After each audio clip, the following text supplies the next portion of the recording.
Estimados, desaparezco por un segundo. Me voy a sumar a la sala con los árbitros. Les aviso para que no me extrañen. Gracias, Facundo.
Justo.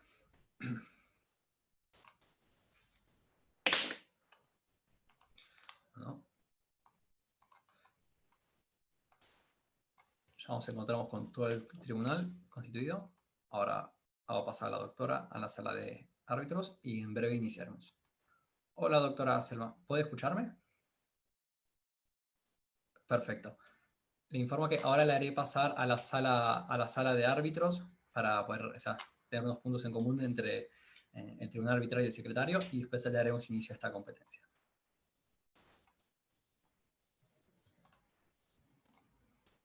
Le tiene que figurar ahora una solicitud en pantalla para poder ingresar a un grupo.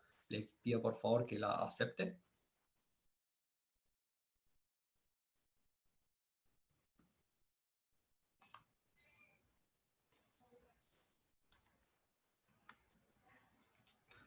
Perfecto.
Muchos éxitos a ambos equipos. Disfruten muchísimo la audiencia. En verdad, de todo corazón les felicito y espero que disfruten esta experiencia y nos den a todos una audiencia espectacular que admirar. Les mando mis mejores deseos y disfruten muchísimo. Un abrazo. Muchísimas gracias. Gracias.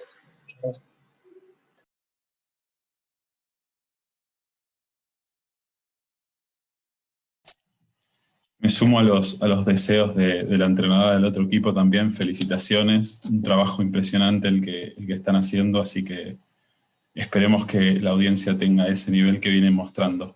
Muchas gracias a todos. Muchísimas gracias. Gracias.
Perfecto. Olvi, un gusto tenerlos de vuelta y verlos sus caras y ya están radiantes para empezar.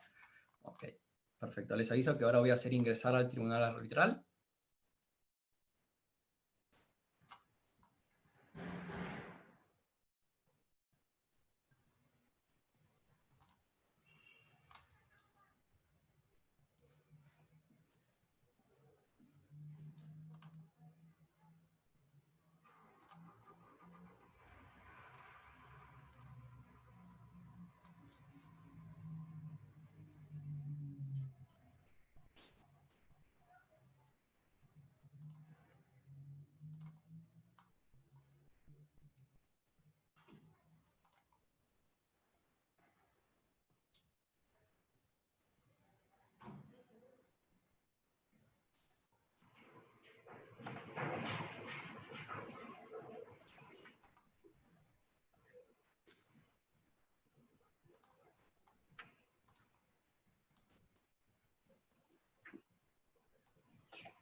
Ahora sí, nos estaría faltando la doctora Lemes, que está ingresando a la sala.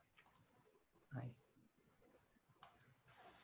Bueno, bienvenidos a todos los participantes, árbitros, violadores y a todos los que nos están escuchando a través de YouTube. Es un placer tenerlos aquí para esta final de la 13ª edición de la Competencia Internacional de Arbitraje.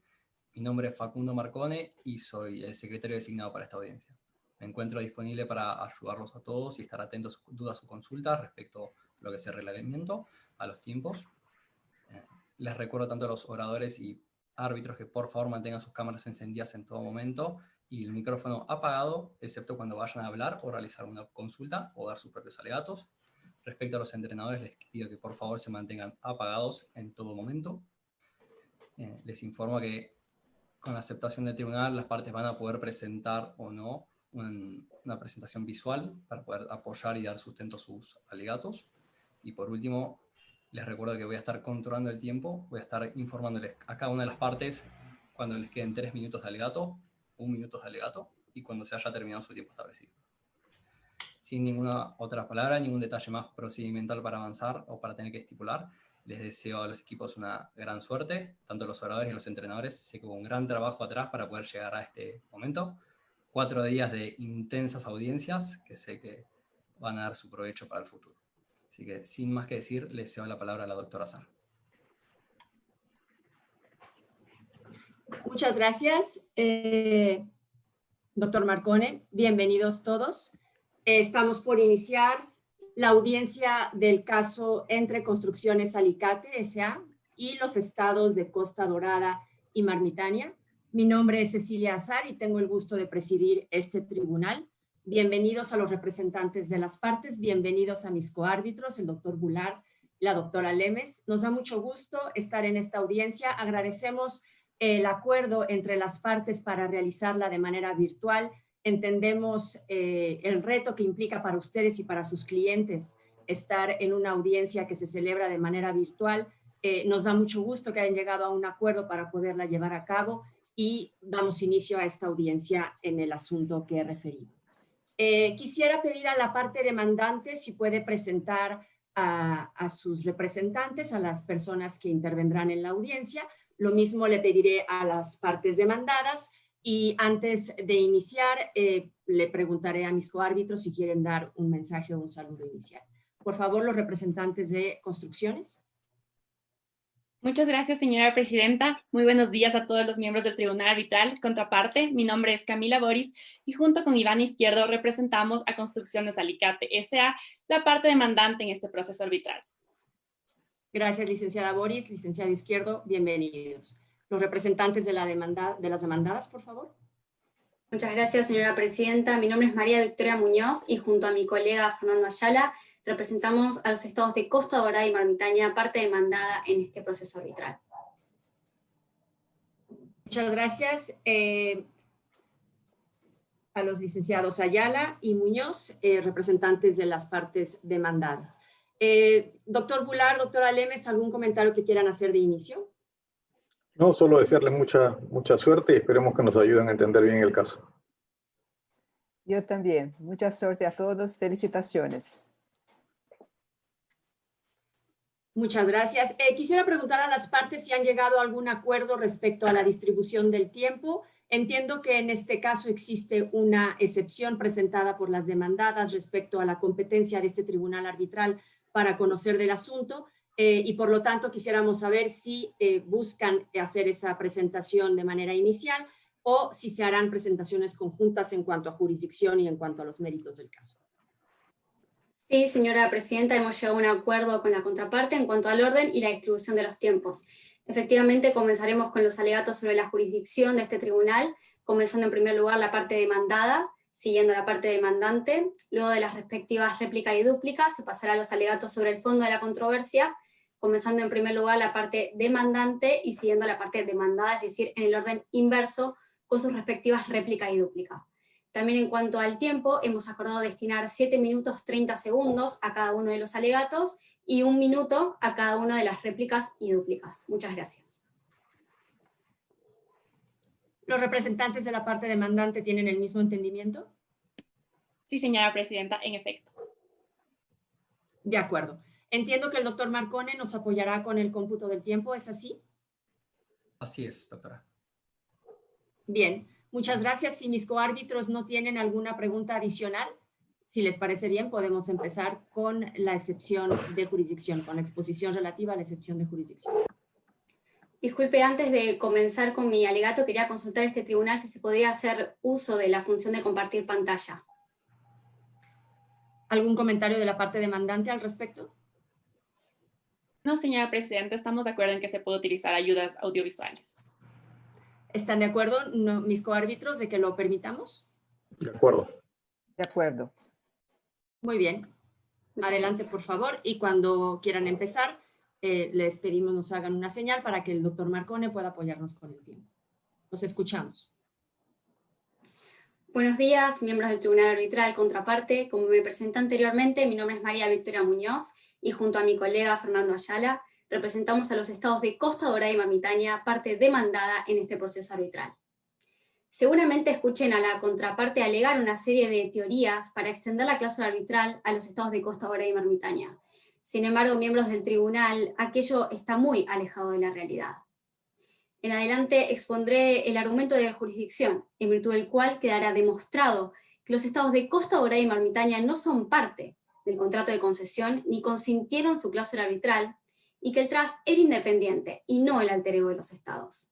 Y es por ello que este tribunal debe declararse incompetente para entender en la presente controversia. Ahora bien, antes de comenzar con el primero de mis argumentos, desarrollaré brevemente cuáles son los hechos que necesariamente deben ser tenidos en cuenta por este tribunal para la resolución del presente caso. Los estados de Costa Dorada y Marmitaña, en miras a lograr la unión de sus pueblos, celebraron el Tratado de Cucuzmamá, para así constituir el trust, patrimonio autónomo con autonomía funcional, destinado a financiar la construcción de una autopista que uniera sus capitales. Para ello, el trust y Alicate firmaron el contrato de concesión, de modalidad EPC, llave en mano y a suma alzada, mediante el cual la demandante asumió la obligación de resultado de construcción y posterior entrega en funcionamiento de la autopista. Sin embargo, miembros del tribunal, Alicate no solo incumplió con sus obligaciones, sino que hoy pretende obviar los más claros términos contractuales y reclama un improcedente anticipo que no fue acordado y que tampoco se encuentra justificado a quienes nunca consintieron la cláusula arbitral motivo de este encuentro. A continuación, quedará demostrado que este tribunal carece de jurisdicción para entender en la presente controversia, toda vez que en primer lugar los estados no son parte del contrato de concesión ni consintieron su cláusula arbitral. Sobre este punto, no es necesario aclarar ante este tribunal y bajo estas circunstancias el carácter consensual del arbitraje. Es en este sentido que la teoría del consentimiento implícito es descartada, o más bien limitada a ciertos casos excepcionales. Así lo corroboran las estadísticas de la CCI, relativas a las sedes más elegidas para llevar adelante un arbitraje a nivel internacional. En el presente caso, los estados de Costa Dorada y Marmitaña no solo no celebraron el contrato de concesión, sino que tampoco realizaron actos concluyentes durante su ejecución. Más bien fue el trust quien lo negoció, celebró y ejecutó junto con la demandante. De este modo, los estados siempre han respetado la autonomía jurídica y negocial del trust. miembros del tribunal, fue el Trust quien lanzó la licitación internacional. Fue el Trust quien eligió qué empresa fuese la adjudicataria. Fue el Trust quien recibió mensualmente los informes de avance de obra por parte de Alicate y quien desembolsó los pagos de los hitos. Y lo más importante, fue al Trust a quien Alicate solicitó el pago del anticipo. Sobre este punto, la carta del 31 de agosto del 2016, en la cual Alicate señaló que reorganizaría los trabajos a cambio de un anticipo de $200 millones, en esta señaló, y cito textual, que esta plata debería ser cubierta por el Trust. Probablemente escuchen a la demandante sostener que el audio de WhatsApp y la carta conjunta durante las negociaciones del contrato son una verdadera prueba de que los estados son las verdaderas partes del contrato de concesión. Sin embargo, miembros del tribunal, esta interpretación también es infundada. Ambas comunicaciones fueron dirigidas a Christian Narrow, al Trust, y no a Alicate. De esta forma, la única finalidad que tenía era reafirmar la importancia del cumplimiento del objetivo del Trust. Es por ello que no existe ningún hecho ni acción que dé cuenta que los estados eran parte del contrato de concesión y que en consecuencia hayan generado en Alicate una razonable confianza de que ellos efectivamente eran parte del contrato. A ello cabe agregar que la propia cláusula arbitral delimita el alcance subjetivo al Trust y Alicate. Ello también implica para desvirtuar la inclusión de cualquier tercero en un proceso arbitral. Permítanme, por favor, leerles la cláusula 38 del contrato de concesión. Esta dispone que toda diferencia que surja del presente contrato o con relación al mismo entre el Trust y Construcciones Alicate será sometida a arbitraje. Sobre este punto me voy a permitir hacer especial hincapié, y es que el borrador inicial del contrato de concesión fue propuesto por Alicate. También el contrato fue objeto de diversas modificaciones durante la negociación, también a propuesta de Alicate. Es por ello que no puede sostenerse que la constructora se limitó a los términos y condiciones del contrato, sino que ésta participó activamente en la redacción del mismo. Es por ello que no puede considerarse la aplicación de la teoría del consentimiento implícito al presente caso para extender la cláusula arbitral a los demandados. En cuanto a mi segundo argumento, tampoco es procedente la teoría del alter ego para extender la cláusula arbitral a los estados de Costa Dorada y Marmitaña. Simplemente no se cumplen los requisitos necesarios para su procedencia. El carácter restrictivo que de por sí tiene esta teoría se acentúa cuando se la considera frente a estados. De este modo, el Tribunal Federal de Suiza ha señalado en el caso Arab Organization contra Westland que el rol predominante de los estados no puede implicar descartar ni su independencia ni su personería jurídica, ni tampoco puede llevar a la conclusión de que la entidad que el Estado ha constituido se encuentra vinculado cuando esta entidad contrata con terceras partes. Del mismo modo, reconocidos autores, tales como Anotiu, han señalado que frente a estados la doctrina del corrimiento del velo societario, asociada a la teoría del alter ego, claro, procede bajo circunstancias extraordinarias cuando se la considera frente a estados, y cuando el Estado haya abusado de un control frente a la entidad, y lo más importante, con el fin de cometer fraude.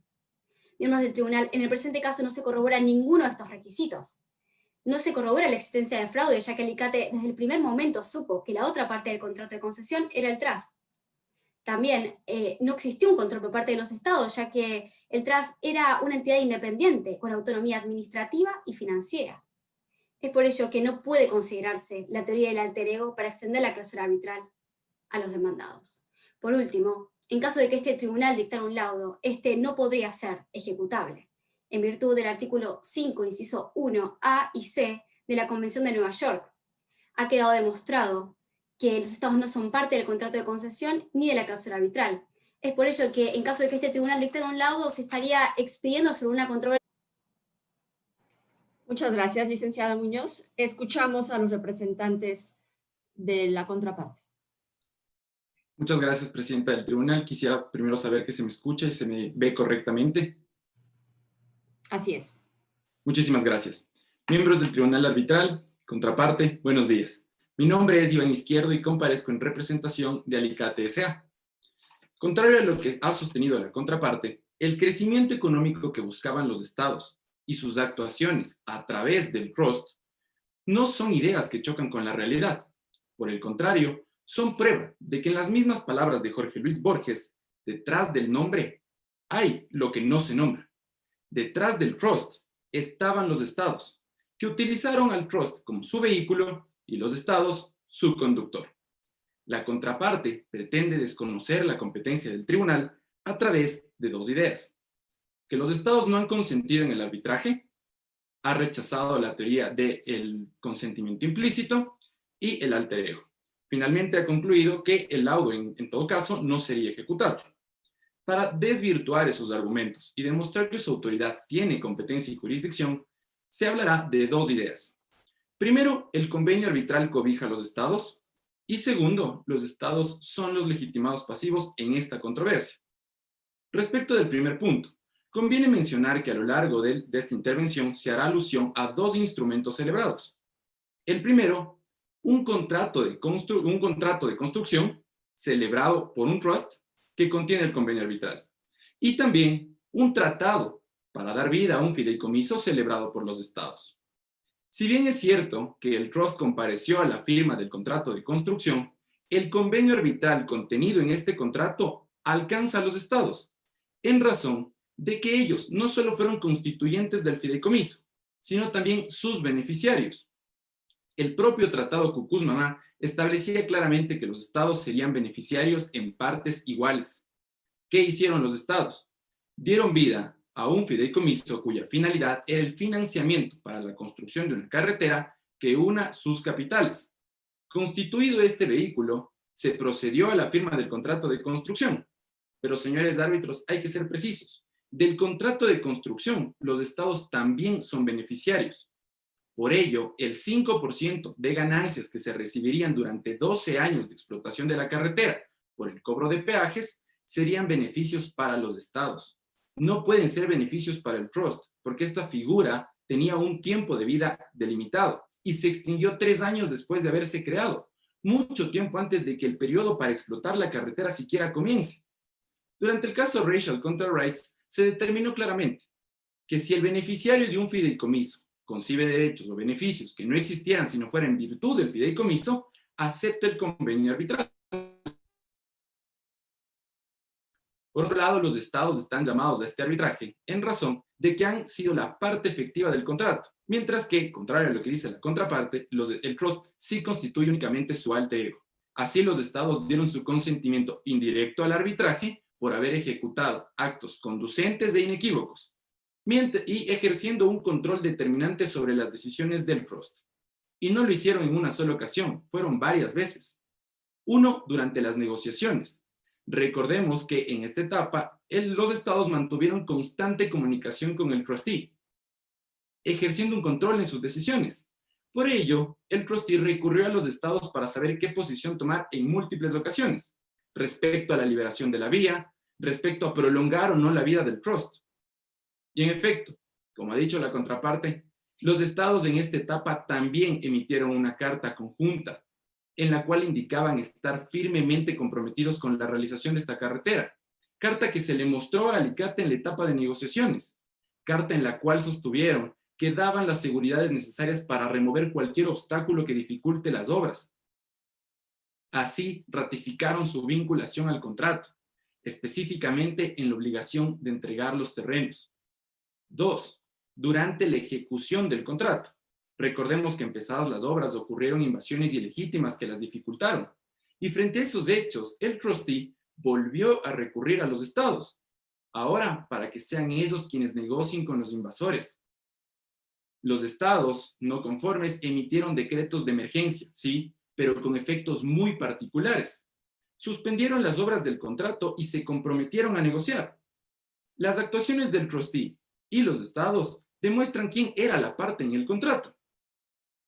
La Corte de Apelaciones de París ha sido reiterada en casos similares. Por ejemplo, durante el caso Dala contra el gobierno de Pakistán, sostuvo claramente que debido a las actuaciones del gobierno de Pakistán durante la negociación y la ejecución del contrato, su voluntad era ser parte del negocio. Así, la Corte ratificó que el trust creado en el caso Dala, al igual que en este caso, fue una simple formalidad y que de hecho terminó de extinguirse. Este año, durante el caso Kebab Gisal contra el Kebab Food Group, la Corte volvió a sostener que el tercero no signatario puede ser traído al arbitraje si su voluntad era ser parte del negocio. La Corte ratificó lo dicho por el Tribunal Arbitral y concluyó que Cautfood Group estaba obligada al arbitraje por participar, al igual que los estados, en negociaciones y en la ejecución de los negocios. Así, señores árbitros, de acuerdo a la teoría del alter ego, se han verificado sus requisitos. Un estrecho vínculo entre los estados y el trust. Un control determinante y concurrente de los estados hacia el trust. Y en tercer lugar, en el supuesto no consentido de que el tribunal considere hacer prevalecer la aparente separación entre estados y trust, se arribaría a un resultado inequitativo. Pues recordemos que el trust fue una figura formal, ha dejado de existir y por el otro lado hay obligaciones por cumplirse.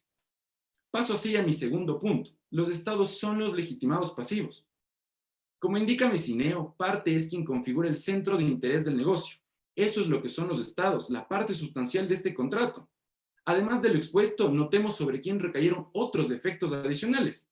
Los estados financiaron las obras con fondos públicos, 300 millones de dólares por parte de cada estado.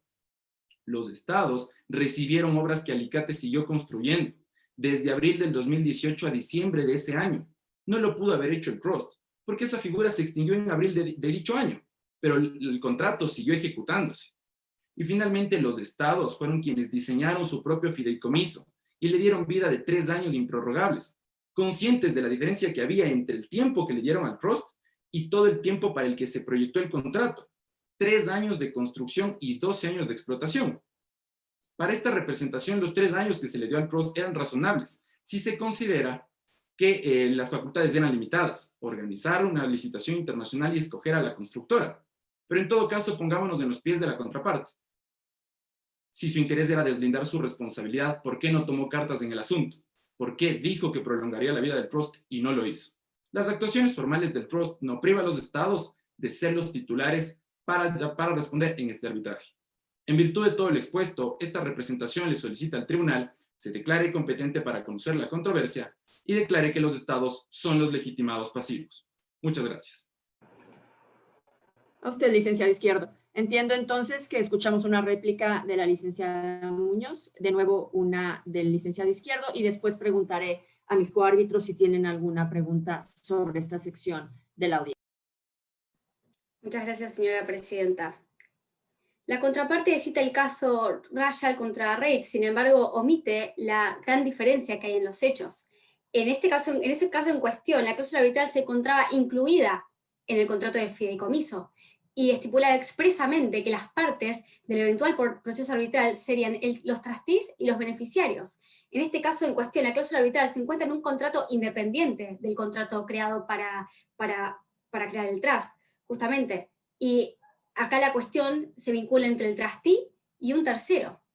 También la contraparte confunde el rol de beneficiarios de los estados en el trust y el rol de los beneficiarios que eventualmente tendrán los estados en el contrato. No prueba la existencia de la teoría del tercero beneficiario por no seguir los estándares establecidos en el caso DuPont, ya que no existe ninguna estipulación hecha en favor de los estados. Ni el contrato, ni tampoco se creó este contrato en miras a que los estados obtengan algún beneficio. Muchas gracias. Gracias. Adelante, licenciado Izquierdo. Muchas gracias, presidente del tribunal.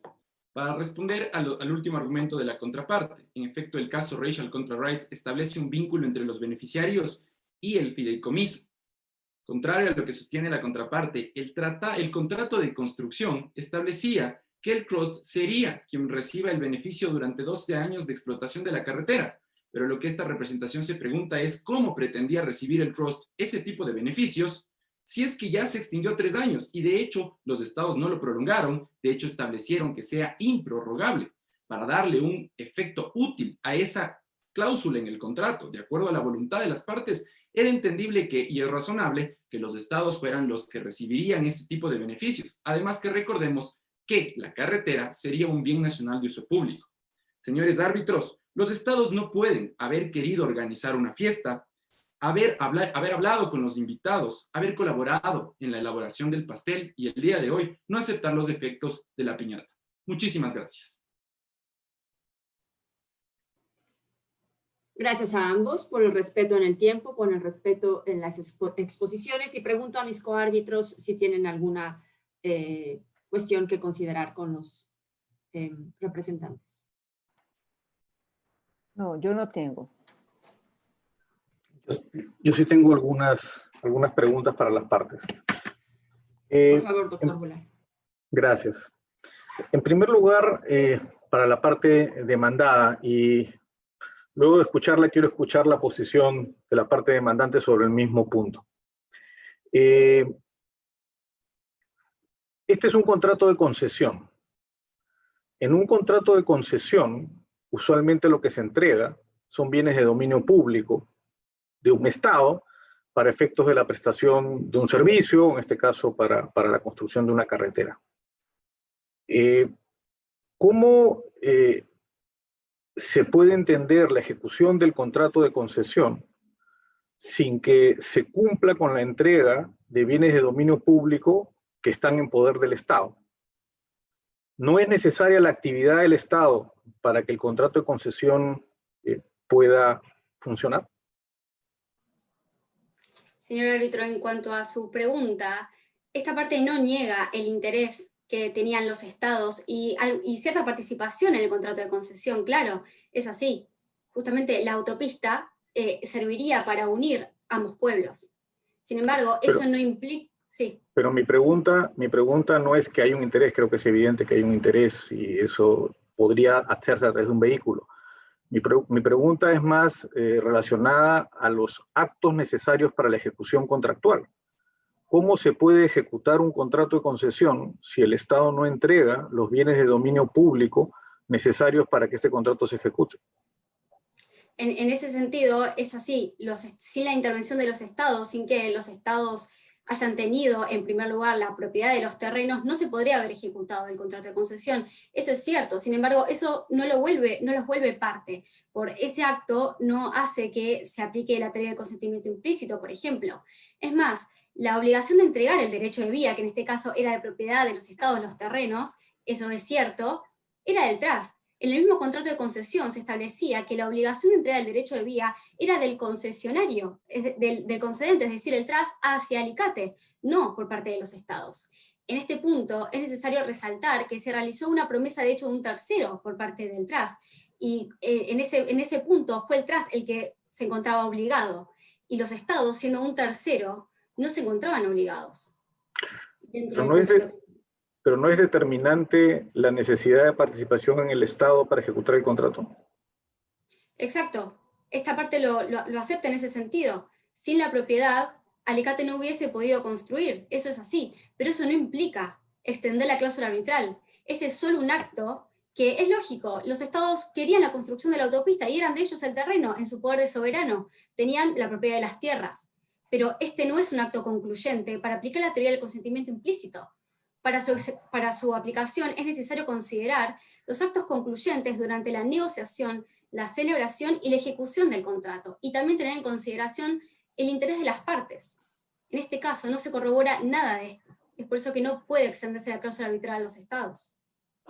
Sobre este punto específico y muy puntualmente, parte demandante. Muchas gracias, árbitro Goulart. Para responder a su pregunta de la forma más precisa, si los estados y el trust eran conscientes de que la facultad para conceder los terrenos le correspondía únicamente al trust y que no se necesitaba la intervención de los estados, lo que se pregunta esta representación es por qué desde la negociación los estados indicaron dar las seguridades necesarias para liberar la vía, para proceder a entregar los terrenos. La contraparte ha hecho mención de que no ha habido una intervención en las etapas, pero como he sostenido, hubo este tipo de notificaciones en las negociaciones e incluso cuando el contrato estaba ejecutándose, los estados acudieron como parte a negociar con los invasores frente a un hecho que causó problemas para el contrato. Muchas gracias. Ahora para la parte demandante.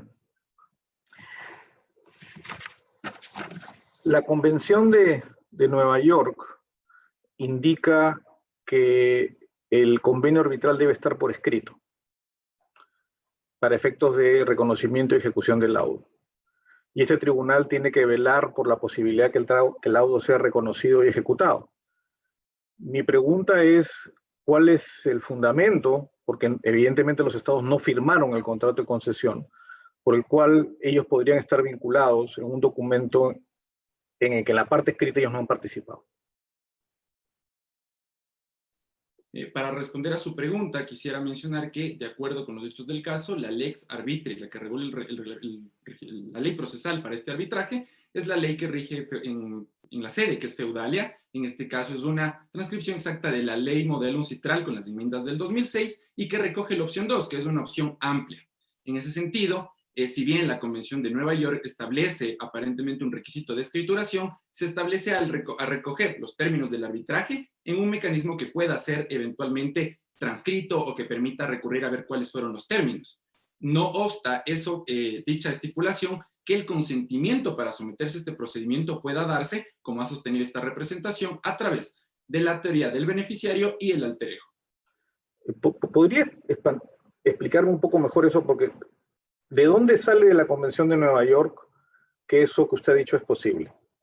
Es decir, que la lex arbitri es la que debemos aplicar por sobre la disposición, si no recuerdo mal, del artículo 2 de la Convención de Nueva York, que tiene que estar por escrito. No necesariamente tiene que ser así. La lex arbitri que regula el procedimiento arbitral establece que en este caso el convenio arbitral puede estar, tiene una concepción más amplia y no obstante la finalidad de la Convención de Nueva York es que el tribunal llegue en efecto a emitir un laudo ejecutable. Pero como ha sostenido Roque Caivano, en ese sentido la extensión del convenio arbitral, como es lo que ha planteado la contraparte, a partes no signatarias no responde a una discusión de validez. Y lo que pretende el convenio arbitral en este caso es que al estar por escrito sea válido, y en efecto así fue. El consentimiento expreso lo dio el trust porque fue quien compareció a la firma expresa, pero las actuaciones de los estados fueron los que han ratificado su consentimiento a este tipo de cláusula arbitral a la que en efecto han sido traídos en calidad de partes no signatarias. Sin embargo, sigo sin tener clara su respuesta. ¿Un tratado no debe preferirse por sobre una ley?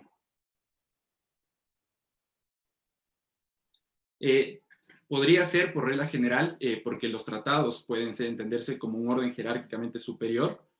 No obstante, de acuerdo con las normas aplicables al arbitraje, el tribunal debe regirse, en este caso, a la ley que regula la sede, que en este caso es feudalia, además de que, sobre la base del principio de favorabilidad, este tipo de formalismos no deberían privar al tribunal de emitir un laudo, como he dicho, válido, ejecutable y en calidad de los estados como partes no signatarias. ¿A qué se refiere con principio de favorabilidad? Que frente a cualquier duda que pueda presentar el tribunal, el consentimiento debe abarcarse, debe establecerse sobre la base de los indicios que esta representación ha presentado, como he sostenido, una actuación concurrente a lo largo de todo el íter contractual. ¿Y hay algo en la Convención de Nueva York que nos ayude a llegar a esa conclusión? Esta representación entiende que la construcción de la Convención de Nueva York efectivamente busca que los estados, que los tribunales arbitrales puedan emitir este tipo de laudos plenamente ejecutables y más no restringir la posibilidad de que cuestiones tan formales como este tipo, como el exigir una escrituración y una firma expresa, priven al arbitraje. A la parte demandada, ¿algún comentario específico sobre este último punto? Sí, muchas gracias, señor árbitro Goulart. En este sentido, esta parte quiere hacer una aclaración, y es que no está en discusión la formalidad de la cláusula arbitral. Esta cláusula arbitral efectivamente estaba por escrito, es decir, fue la cláusula 38 del contrato de concesión, la cláusula 34, disculpen. Lo que sí está en juego en este punto es el consentimiento. Y es que, como señaló la contraparte, la ley aplicable al acuerdo arbitral es la ley de arbitraje de feudalia, por ser feudalia la sede del arbitraje, la cual recepta la opción 2 de la ley modelo de arbitraje uncitral. Y considerando incluso la opción 1 o la opción 2, para que podamos vincular a una parte es necesario el consentimiento. Y en ese punto, ambas opciones son amplias. Puede realizarse a través de actos. Pero lo principal es que eso no se dio en este caso. Como ha quedado demostrado, los estados no realizaron actos concluyentes durante la negociación, ni la celebración, ni la ejecución del contrato. Así que más allá de la formalidad de la cláusula, que definitivamente es escrito, lo que es necesario considerar acá es la forma de expresar el consentimiento. Y en este caso, nunca los estados de Costa Dorada expresaron su consentimiento. Entonces, bajo su posición, no era necesario un consentimiento por escrito, es decir, una firma, pero sí hubiera podido producirse un consentimiento implícito, Exacto. aunque ustedes sostienen que no ocurrió. Exacto, esta parte reconoce la existencia de la teoría del consentimiento implícito, pero en este sentido consideramos que esta teoría debe ser interpretada con carácter restrictivo, porque como sabemos, el consentimiento es la piedra angular del arbitraje. Y los países mayormente seleccionados para hacer sedes de arbitrajes internacionales, tales como Inglaterra, Suecia o Suiza, poseen un carácter restrictivo en este sentido, porque no podemos vincular a un tercero que no ha consentido la cláusula arbitral. Muchas gracias, no tengo más preguntas. Gracias, doctor Bular. La mía es muy sencilla y está vinculada con el tema de derecho aplicable a este punto, al Lex Arbitri, etcétera. Quisiera preguntar a ambos, y si les parece bien, iniciamos con una respuesta por parte de la licenciada Muñoz y después escuchamos al licenciado Izquierdo. ¿Cuál es el peso que este tribunal debe dar a los casos que ustedes nos han expuesto? En sus exposiciones explicaron e hicieron referencia a distintos casos. Y quisiéramos entender exactamente cuál es el peso que este tribunal debe darle a los casos referidos. Muchas gracias, señora presidenta. Como señala Emmanuel Galiard, él reconoce el arbitraje internacional como un orden jurídico transnacional. Y es en este sentido que consideramos que deben ser considerados como guías interpretativas por este tribunal para saber cómo se han aplicado estas diversas teorías en otras jurisdicciones. Es en este sentido que consideramos que deben ser utilizadas por este tribunal, podrían serlo como una guía simplemente.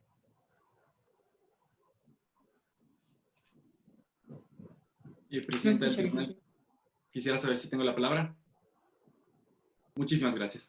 Bueno, para responder a su pregunta, esta representación sostiene que en efecto los casos que ha traído a colación sirven para dar luces respecto de cómo el tribunal puede entender los hechos del caso presentados en esta situación y cómo se han ido presentando en otros casos similares. En ese sentido, por ejemplo, durante el caso Racial contra Rights, esta representación pretende establecer que en efecto puede darse el vínculo entre un beneficiario y el convenio arbitral contenido en un contrato donde el beneficiario no lo suscribió. De acuerdo con el caso Dala en este caso, y por la base de lo expuesto por la contraparte en su alegato, evidentemente, el caso Dala nos permite entender que un Estado, a pesar de ser Estado, puede ser traído al arbitraje por los actos que ejecutó, y el caso presenta la existencia de un trust que, al igual que en este caso, se extinguió y fue simplemente un vehículo formal.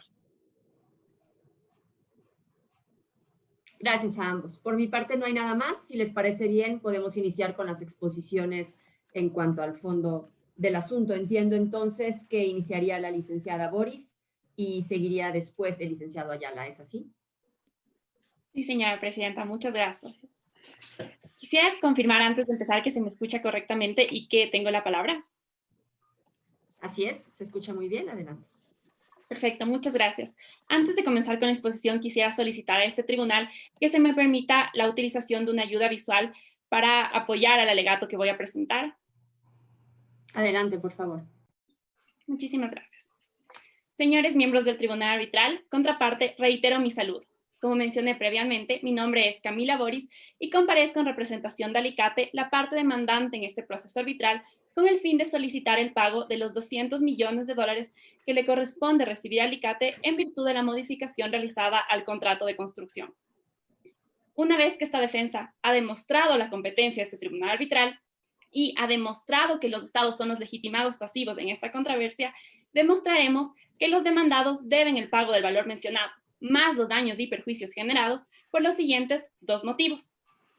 En primer lugar, el contrato de construcción fue modificado válidamente por las partes y, en segundo lugar, Alicate ha cumplido con sus obligaciones contractuales, mientras que los estados han incumplido con su obligación de pago. Para comenzar con la argumentación, mencionaré ciertos hechos relevantes en esta controversia. Tal como mencionó la abogada Muñoz, estamos ante un contrato en modalidad EPC, llave en mano y a suma alzada.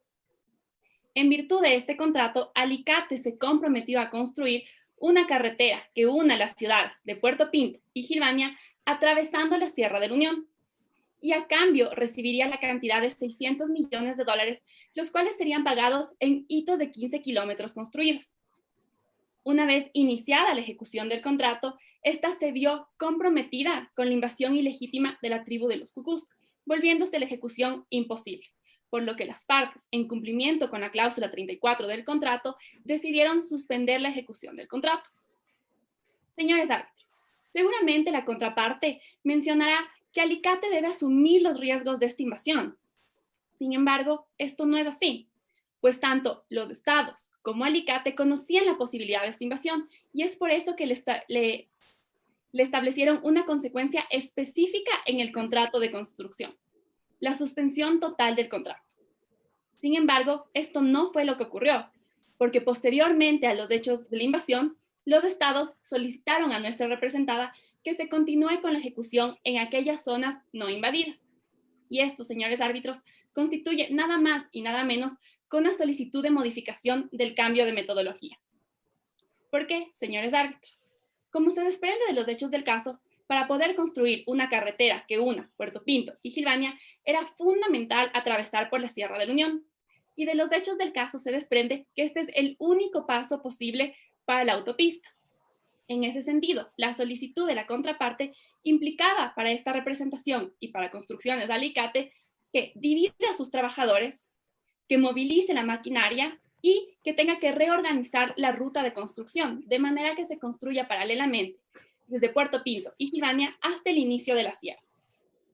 Todos estos cambios implican un costo que la contraparte sabía desde el primer momento y el día de hoy se niega a pagar.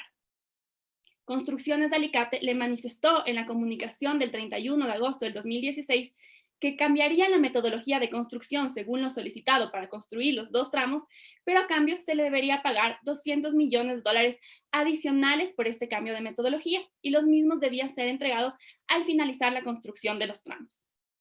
La contraparte, consciente de la razonabilidad de esta petición, aceptó la misma. Recordemos que el Trust hizo acuso de recibo de la notificación.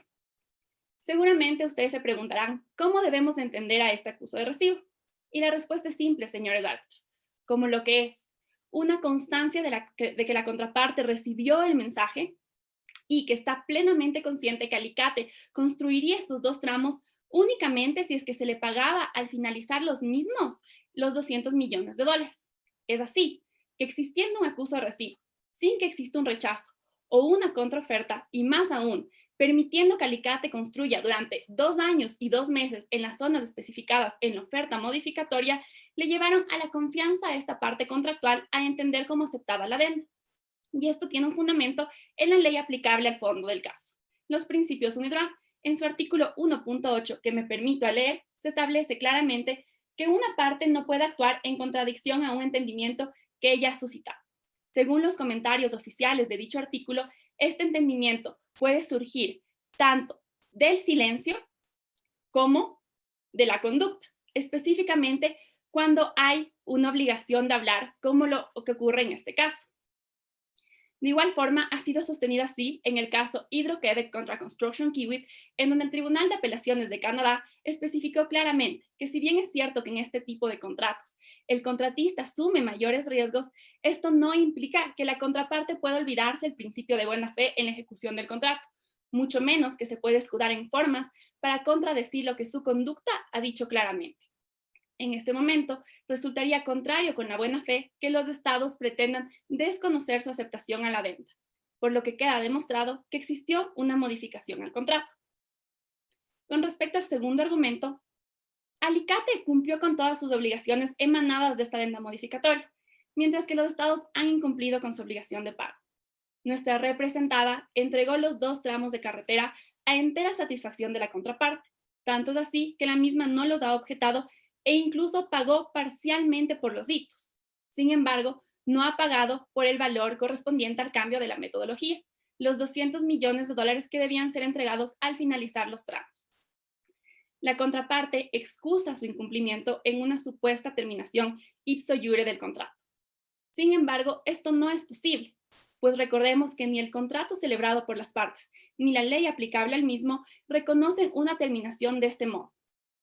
Los principios UNIDROIT son claros y establecen que para que opere una terminación debe existir una notificación a la contraparte. Notificación que hasta la fecha esta defensa no ha recibido. Pero incluso, señores árbitros, Si es que aceptamos que se notificó sobre una terminación, los principios NIDROA también establecen que el contrato debe ser liquidado y las prestaciones entregadas hasta antes de la terminación deben ser debidamente correspondidas con la contraprestación.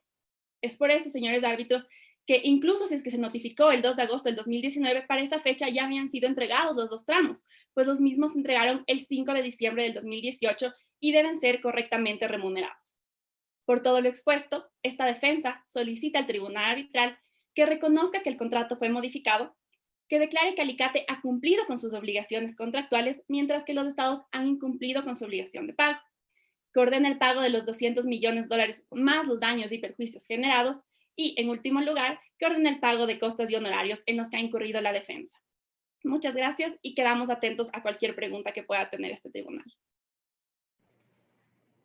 Gracias, licenciado Boris. Escuchamos al licenciado Ayala. Muchas gracias, señora presidenta. Buenos días, contraparte, miembros del tribunal. Mi nombre es Fernando Ayala y represento a los estados de Costa Dorada y Marmitaña. La contraparte alega un supuesto acuerdo, pero el acuerdo es como un tango. Hacen falta 2 para llevarlo adelante, y esta parte nunca salió a bailar.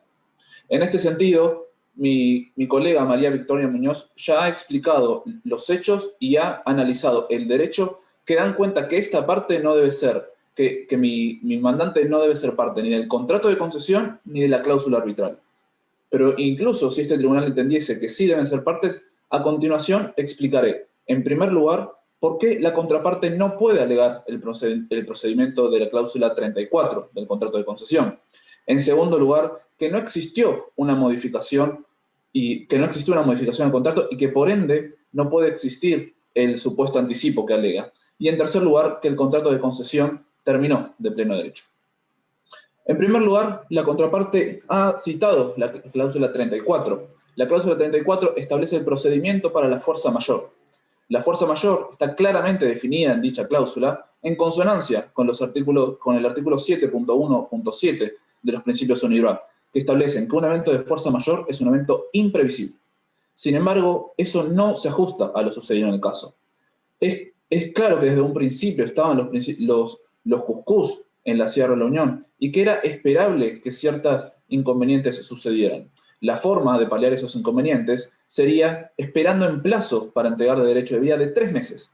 Durante ese plazo se podrían llevar adelante negociaciones y garantizar que justamente Alicate pueda construir. Sin embargo, Alicate decidió no esperar ese plazo y introducirse en la obra a los 2 días de firmado el contrato. Por eso es que todos los hechos a los que alude la contraparte no son imprevisibles. Pero aún si fuesen imprevisibles, tampoco puede suceder que se escude en el procedimiento de la cláusula 34. La cláusula 34 estipula que en caso de un evento de fuerza mayor, primero debe ser necesario una notificación, un plazo de negociación para que las partes lleguen a un acuerdo, y en caso de que no se llegue a este acuerdo, y se debe recurrir a un experto. Nada de eso sucedió. La contraparte ha dicho que la notificación es la propuesta del 31 de agosto de 2016, pero en esa propuesta nada dice sobre un evento de fuerza mayor y nada dice sobre los eventos sucedidos. Lo único que hace es solicitar un improcedente anticipo. Y eso me lleva a mi segundo punto de análisis, que es que no existió una modificación en el contrato y que por ende tampoco el anticipo es válido. La doctrina es pacífica sobre lo que son los contratos EPC llave en mano. En este sentido, la doctora Aurora Hernández de Rodríguez, el profesor Prado Puga e incluso los libros de la FIDIC han establecido que los contratos EPC llave en mano no pueden ser variados. Sin embargo, la contraparte busca escudarse en una excepción, la cual en este caso no sucedió. Esa excepción es que la obra haya variado. Pero la obra no varió. La obra estaba pensada que sea de 148 kilómetros. Sigue siendo de 148 kilómetros. Estaba pensada que sea entre Puerto Pinto y Gilbaña. Eso tampoco se modificó. Sigue estando en el mismo lugar. E incluso estaba pensada que sea una autopista. Y la obra sigue siendo una autopista. Por ende, no se modificó en ninguno de sus puntos. Incluso la contraparte hace alusión al fallo Hydro-Québec con Kiwi, pero no solamente la diferencia es que los principios UNIRA no eran aplicables, sino que también los hechos son muy diferentes, dado que en ese fallo el dueño del sitio le había dado garantías y había tenido diferentes comunicaciones de que los pagos se iban a realizar. En este caso hubo solamente un acuse de recibo. Y el acuse de recibo, ya lo ha dicho Díez Picasso, es meramente el conocimiento de la oferta, pero no la aceptación. En este sentido, también me gustaría mencionar que la supuesta propuesta de Alicate no es una oferta. Los principios UNIRA establecen que una oferta tiene que ser precisa. En este caso, la contraparte solamente ha hablado sobre una reorganización sin especificar cuáles son los trabajos, ha hablado sobre costos adicionales, tampoco sin decir cuáles son. Por eso no puede considerarse que esa comunicación fue una oferta. Pero incluso si el tribunal la entendiese como tal, tampoco hubo aceptación. Es claro que los principios UNIRA en este sentido. El silencio no es aceptación. Por eso es que no hay un anticipo pactado. Pero más aún, el anticipo carece de toda razonabilidad. Y para esto, si el tribunal me lo permite, me gustaría hacer uso de la función de compartir pantalla. Adelante, por favor. Gracias.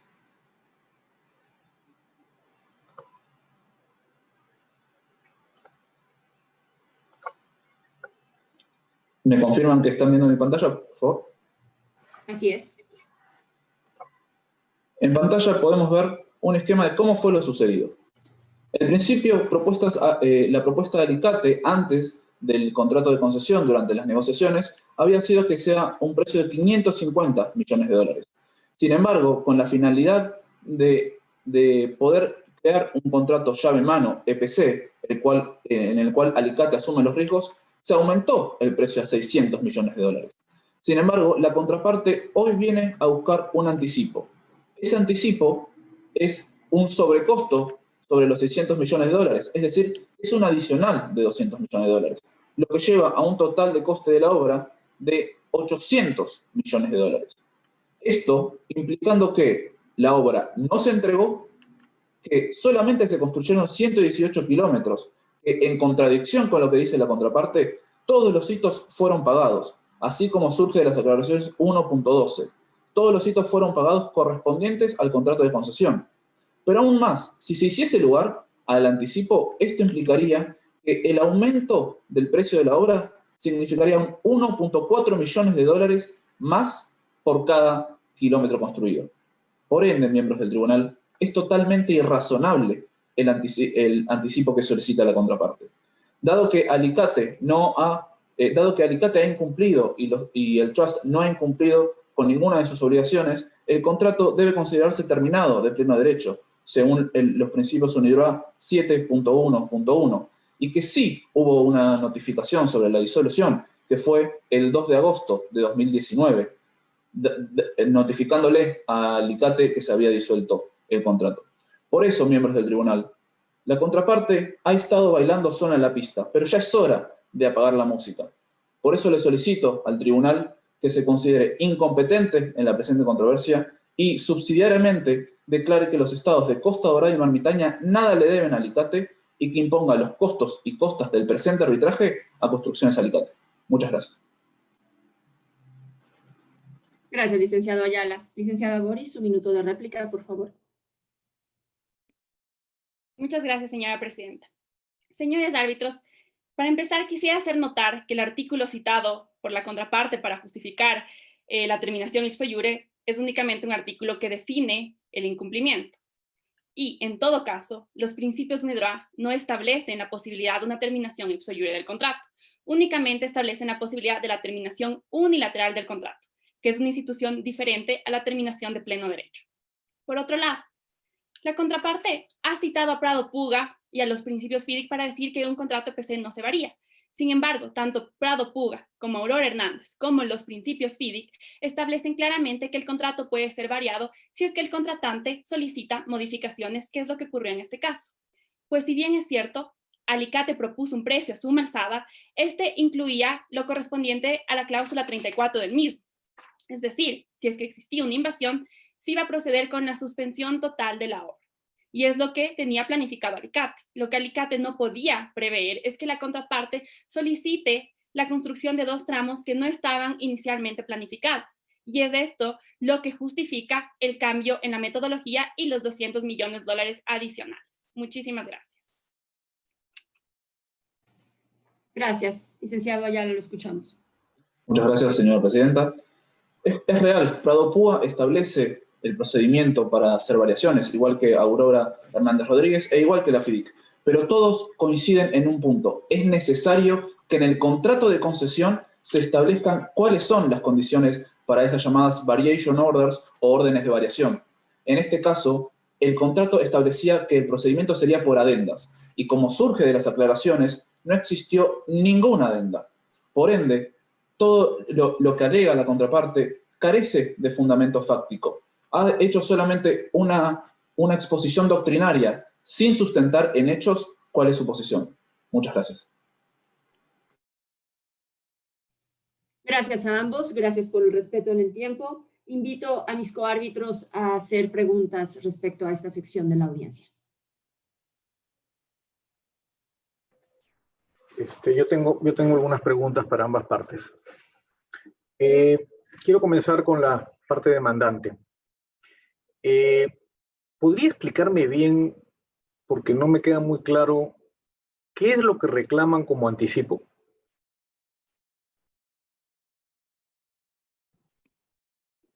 Claro, doctor Bula. Quisiera saber si es que esa se acabó con la pregunta o...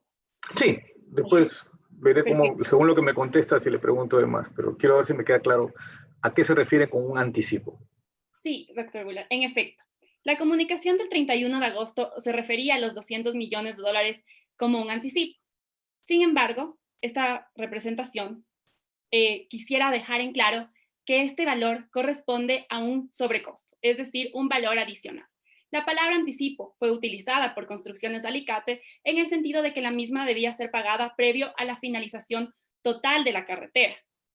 Conscientes también de que posiblemente no fue la mejor palabra a utilizar, esto no puede implicar que sea esta única palabra la que defina el concepto de lo que ocurre con estos $200 millones, pues según los principios MIDROA, las declaraciones de las partes deben ser entendidas integralmente. Al leer la comunicación del 31 de agosto, no nos queda duda de que estos $200 millones corresponden a la contraprestación del cambio de metodología, que es un valor adicional que debe ser pagado al finalizar los tramos construidos.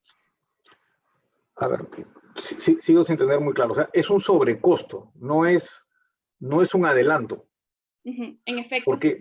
Porque en la terminología de construcción, anticipo es una cantidad de fondos que por razones de financiamiento entrega el propietario de la obra previamente a ser aplicado a trabajos que aún no se han ejecutado. Ese es el sentido de anticipo.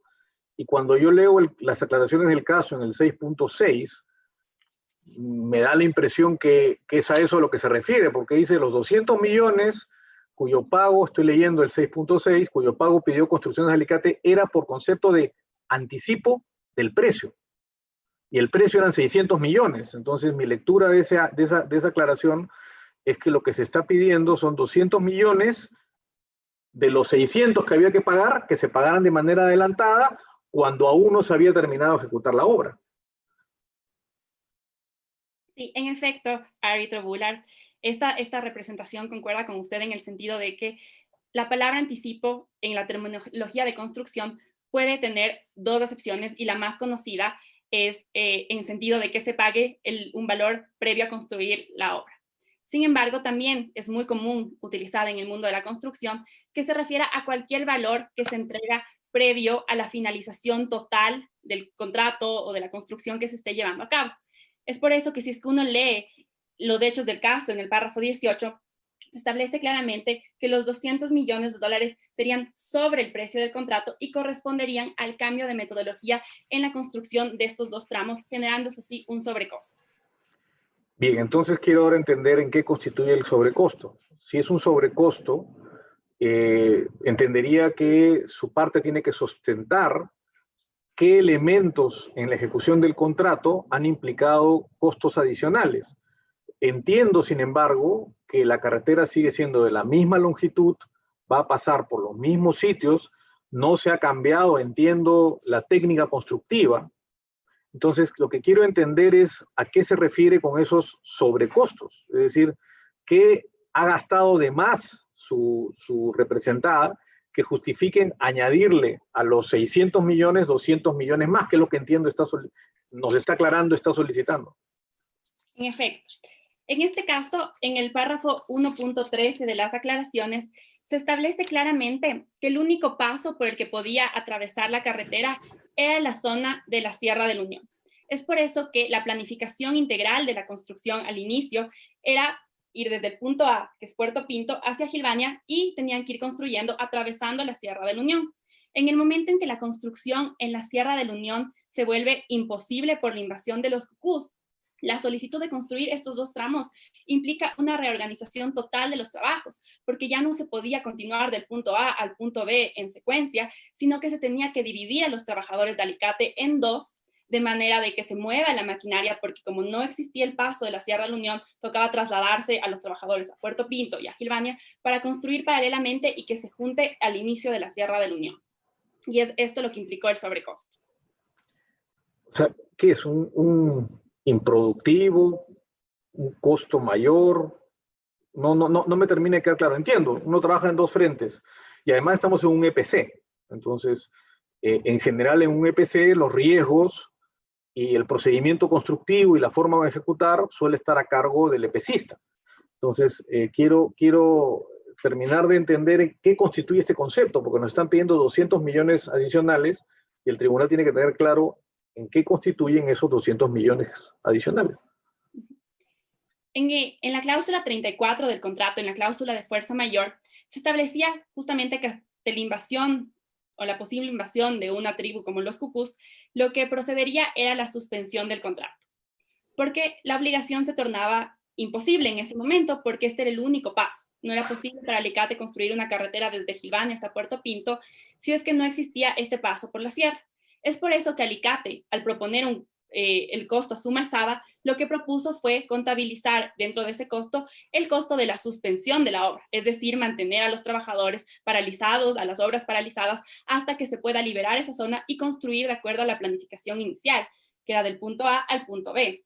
Cuando la contraparte solicita que se construyan las dos zonas no afectadas por la sierra, esto implica una reorganización total de los trabajos que Alicate no podía prever, puesto que justamente le toca dividir a los trabajadores, replanificar cómo sería esta construcción, y es ahí donde se generan los 200 millones de dólares que nuestra representada manifestó a la contraparte, y la contraparte nunca se opuso.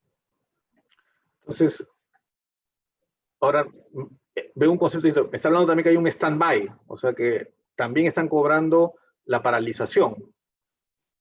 No, lo siento. Eso es lo que quiero entender, porque me dice, como han estado paralizados por los decretos y además han cambiado el método, no termino de entender bien qué es lo que se reclama.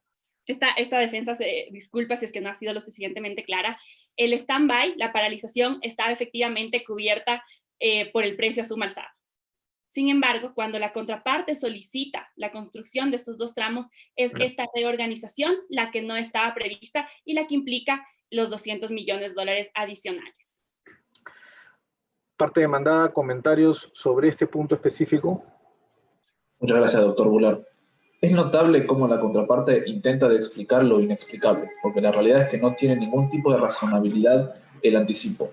Como la contraparte dijo, en el supuesto caso de que hubiese una reorganización, de lo cual la posición de esta parte es que no existe, lo único que tenía que hacer era dividir sus trabajadores. En ese sentido, el costo no cambia. En vez de tener dos trabajadores en el punto A, tendrá un trabajador en el punto A y otro en el punto B.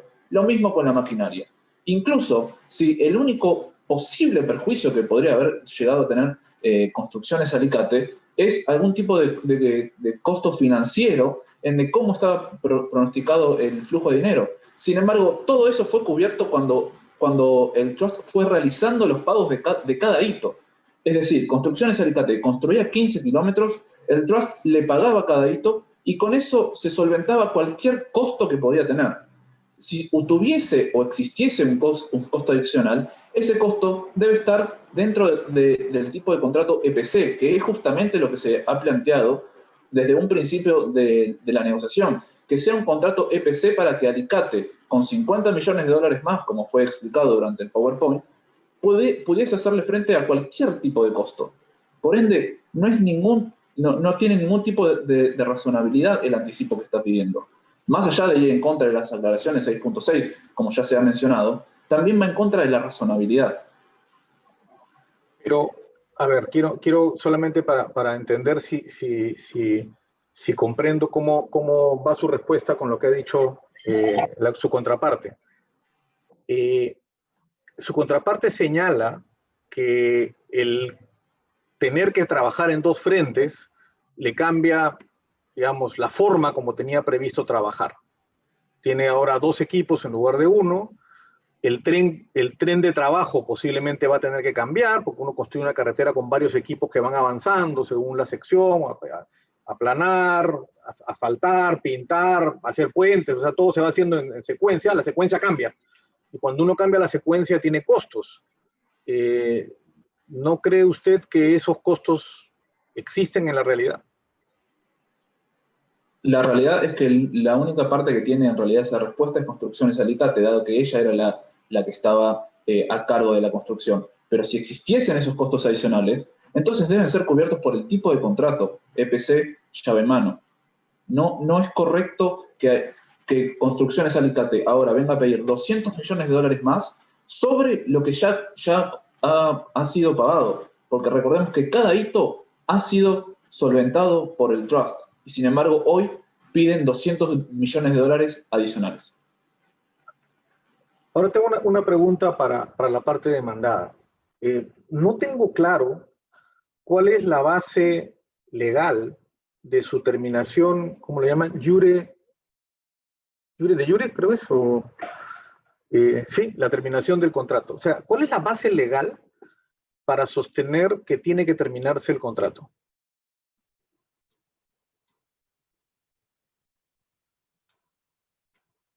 Parte demandada. Perdón, había entendido que se refería a la parte demandante. No. La base legal es el artículo 7.3.1 de los principios UNIDROIT. Si bien no es específicamente una terminación de pleno derecho, sí permite que se termine el contrato cuando hay un incumplimiento de la otra parte, y en este caso había un incumplimiento de una obligación de resultado. Lo único que está supeditado es la notificación, que como se ha explicado fue el 2 de agosto de 2019. Pero la terminación del contrato, entiendo entonces, es simplemente por el vencimiento del plazo y ustedes imputan incumplimiento dentro del plazo por ser una obligación de resultados. Y el hecho de que haya habido suspensión de los trabajos, ¿no significa que el plazo tiene que correrse?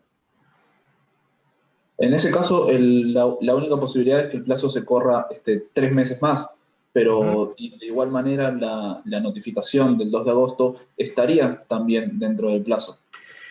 Y el hecho de que se haya ordenado cambiar la secuencia constructiva a la hora de abrir dos frentes, ¿no implicaría también que eso, a razón de un hecho de fuerza mayor, también tendría que ser considerado para efectos del plazo? Antes de ahondar en su pregunta, me gustaría hacer dos aclaraciones al principio. La posición de esta parte es que no hubo un evento de fuerza mayor. Y en segundo lugar, es que tampoco hubo algún tipo de división, que sí hubo una división de trabajo, pero que no por eso se modificó toda la forma constructiva que alega la contraparte. De hecho, los lugares donde se construyeron eran siempre los mismos lugares donde se debían construir. Por eso es que no es razonable que se haya modificado tanto el plazo o que por eso no se pudiese resolver el contrato. Pero sus representadas dieron unos decretos que suspendieron como consecuencia de los hechos derivados de las acciones de los cucús. Es decir, suspendieron y parece consistente con que esos hechos no permitían trabajar. Es correcto, pero de igual manera eso no hace válida el anticipo de que está reclamando la contraparte. Y recordemos que esta parte no está reclamando algún tipo de... Pero no estamos hablando del anticipo, estamos hablando de la terminación. Es decir, de que si efectivamente tenía que haberse acabado en un plazo y hay unos eventos vinculados a los cucús, contemplados, bueno, de manera genérica, porque no habla de los cucús, pero habla de invasión por ilegítima, ¿no? Que están contemplados como una causal de suspensión. De igual manera, si ese plazo estaba solamente por 3 meses, una vez pasado ese plazo, Construcciones Alicate podía empezar a trabajar, dado el pacto de coexistencia, dado las negociaciones, y esa era la seguridad o la confianza que tenía mi mandante. Si Alicate consideraba que no podía construir, nunca notificó luego de pasados los 3 meses que no podía construir. Por ende, se entiende que Alicate seguía y estaba consciente del plazo en donde debía cumplirse. Tengo una última pregunta. Si el trust dejó de existir luego de 3 años, ¿quién pagó los últimos hitos? Entiendo que el trust. Entonces quisiera la posición de ambas partes sobre cómo se explica que un trust que está extinto, digamos, ya no existe, pueda haber pagado y cuáles son las implicancias de eso para efectos del contrato. Comencemos con la parte demandante.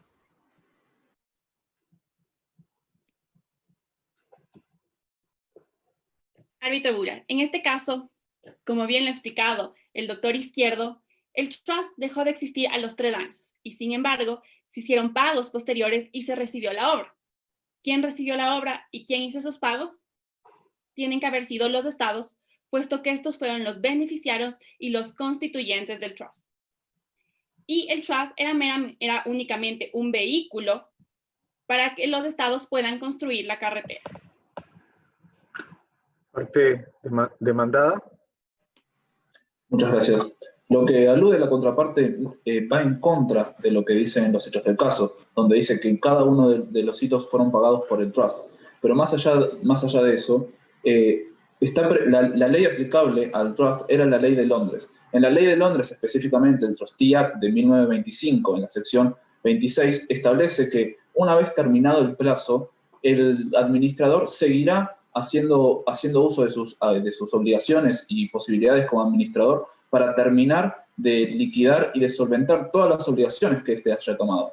Entonces, si bien el trust ya no existía, era el administrador, el señor Christian Arrow, quien seguía solventando las obligaciones. Disculpe, doctor Bular, estaba haciendo... ¿Quién iba a asumir las obligaciones ya de la etapa de concesión propiamente dicho?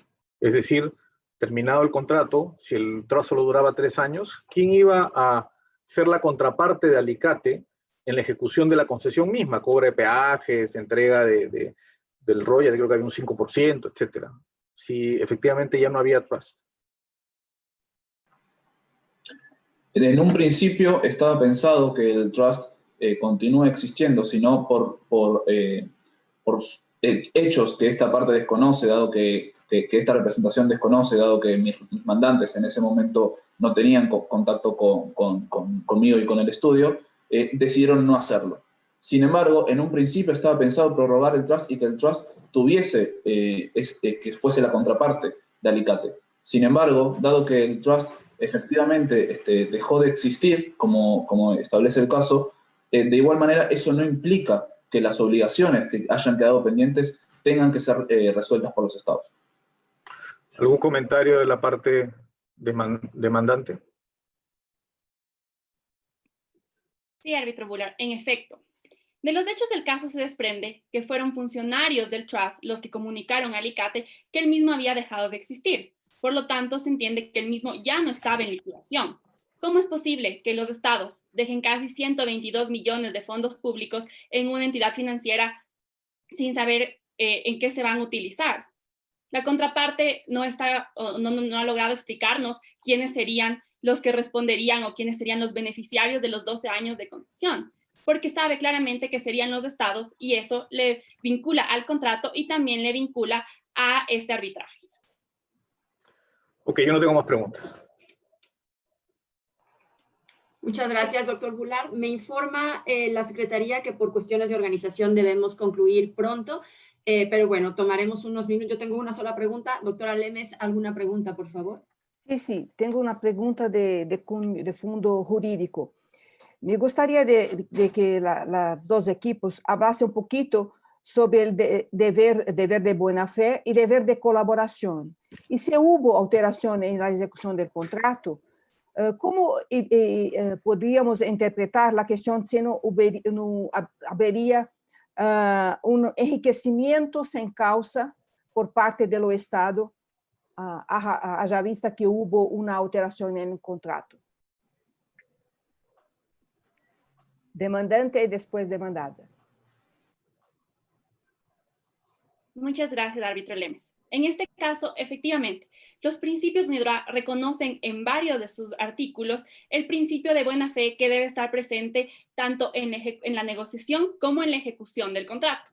Es en base a este principio de buena fe que los estados tenían la obligación de responder la notificación de Alicate, y al no hacerlo, están yéndose en contra del principio de buena fe. Mucho más en este momento al negar los $200 millones cuando tuvieron más de 2 años para especificarle a esta representación que no estaban de acuerdo con ese cambio.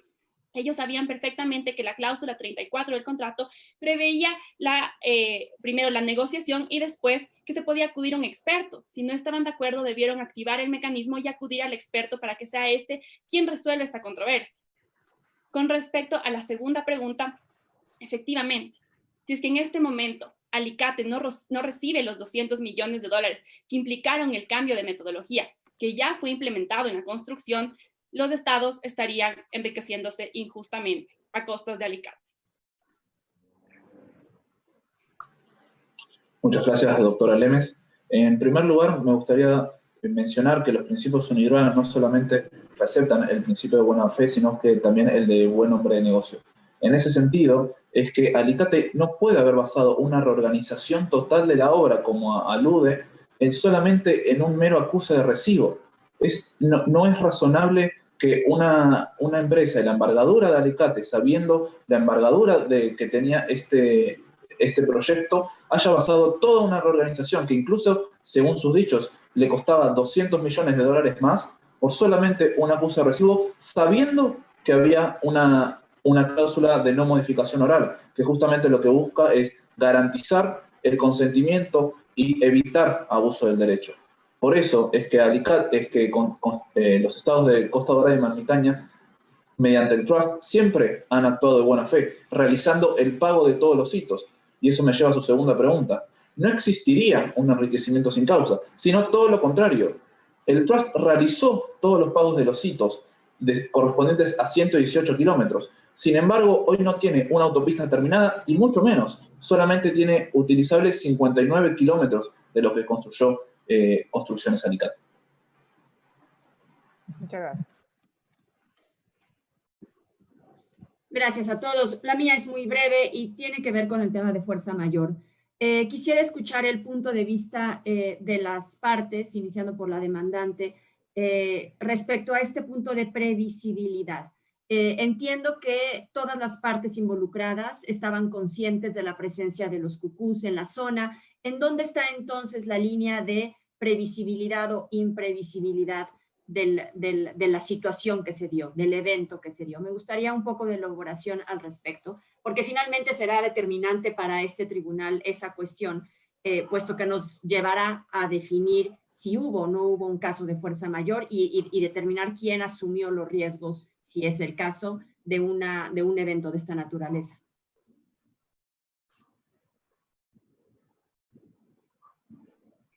Señora Presidenta, quisiera saber si es que empiezo yo. Perfecto, muchísimas gracias. En este caso, el artículo 1.5 de los principios UNIDROIT establece que las partes pueden contractualmente derogar o modificar las disposiciones de los principios UNIDROIT. En este caso, las partes, al establecer la cláusula 34 como la cláusula de fuerza mayor, es lo que hicieron. Modificaron la institución de fuerza mayor contenida en los principios UNIDROIT y establecieron, a voluntad de ambas partes, que las invasiones ilegítimas serían considerado un evento imprevisible y que la consecuencia de este evento imprevisible sería la suspensión del contrato.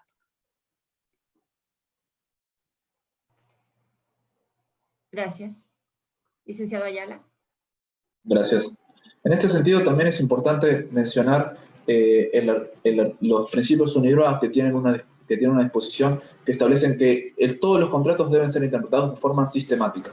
Es decir, que no puede solamente introducirse una parte a expensas de la otra. También establecen que todas las cláusulas deben tener una utilidad. Entonces, si las partes conocían de la existencia de los cuscús, incluso el cacique de los cuscús ha salido con una corona repleta de dedos humanos y ese evento ha sido cubierto por toda la prensa regional, eso era conocido por las partes. Es totalmente, no es razonable pensar que la cláusula de fuerza mayor pueda exonerar por estos hechos que en realidad, si bien no eran deseables, eran esperables de que sucedan. De hecho, eso fue trasladado al riesgo que tenía que también tomar Alicate. Y también fue trasladado al plazo que se estableció para la entrega del derecho de vía. 3 meses en donde el Trust podía negociar con los cuscús en miras de hacer una construcción pacífica. Sin embargo, Alicate decidió hacer caso omiso a ese plazo y construir, produciendo estos lamentables enfrentamientos que dieron con el resultado de 20 heridos y 2 muertos. ¿Pero por qué eran esperables? Es conocido la característica de los cuscús, estas características violentas, y como decía, de hecho, el hecho que mencionaba anteriormente sobre la corona de dedos, muchos expertos de ambos países entendieron esto como una declaración de guerra. Por eso es que era esperable de que haya algún tipo de resistencia por los cuscús. Licenciada, Boris, ¿está de acuerdo en que era un asunto esperable? Con esto terminaríamos. Muchas gracias, señora presidenta. En este caso, ambas partes conocían del riesgo de una posibilidad de que ocurriera una invasión. Y es por eso que se pactó la cláusula 34. Según los principios UNIDROIT, las cláusulas del contrato deben ser interpretado en primer lugar con la intención de las partes. Y en este sentido, las partes lo han pactado y han decidido ambas en conjunto que una invasión sería un hecho imprevisible. Porque así es, señores árbitros. Alicate ni los estados podían prever que iba a ocurrir una invasión, qué día ocurriría, con la magnitud en la que ocurriría, que incluso ocurrirían muertos a causa de esta invasión. Eso no era previsible, señores árbitros. Y es por eso que se pactó la cláusula. Porque si la contraparte nos dice en este momento que ellos sabían desde el inicio que la sierra iba a ser invadida, implica que la contraparte contrató de mala fe con Alicate porque no le informó un contrato que era imposible de cumplir desde un inicio. Esta representación no considera que esa haya sido la intención de las partes de ninguna forma. Es por eso que, señores árbitros, la institución de fuerza mayor es una institución que se recoge en las leyes, sí, en abstracto, pero que cobra vida cuando es recogida en el contrato por las partes, y las partes en el contexto del contrato que están haciendo la diseñan de manera de que se pueda distribuir los riesgos adecuadamente. Y en este caso, el riesgo de la invasión implicaba una suspensión y no una solicitud de continuación en las obras no afectadas. Muchas gracias. Licenciado Ayala, solo por debido proceso muy breve, quisiera hacer algún comentario, dado que inició la licenciada Boris y quisiera cerrar con usted. Sí, muy breve. No es real que los estados conocían de una posible invasión. Sí conocían de la existencia de los cuscús y en ese sentido contrataron bajo el artículo 3.1.3 de los principios UNIDROIT, que si bien había una imposibilidad en ese momento, esa imposibilidad sería removida por medio del tratado de coexistencia, por medio de las negociaciones y por medio del plazo de 3 meses que tenía el Trust para poder negociar. Sin embargo, nuevamente, Alicate hizo caso omiso, sabiendo el riesgo que esto implicaba, y por ello siguió con la construcción. Muchas gracias. Muchas gracias a ambos. Muchas gracias a los 4 representantes de las partes. Pregunto a mis coárbitros si tienen algo adicional. No Entonces, perdón. No de mi parte. No de mi parte. Gracias. Damos entonces por concluida la audiencia en el asunto que nos interesa. El Tribunal Arbitral deliberará la cuestión y notificará el laudo conforme al reglamento aplicable a las partes. Muchas gracias y muy buen día para todos. Muchísimas Muchas gracias. gracias a todo el tribunal. Muy buen día. Gracias. Buenas tardes, volví. Ahora, continuando con lo que es la finalización, en breve el Tribunal Arbitral pasará a la sala para poder deliberar la decisión. la cual estimo que será bastante complicada y dura. Y invito a todas las personas que nos están viendo, están oyendo a través del canal YouTube, son más de 500 personas las que nos están escuchando, los invito a que, finalizada en breve esta transmisión, pasen a la página de la competencia para poder seguir los anuncios y el acto de cierre de la competencia. Más que nada, muchas gracias a todos y cortamos esta transmisión.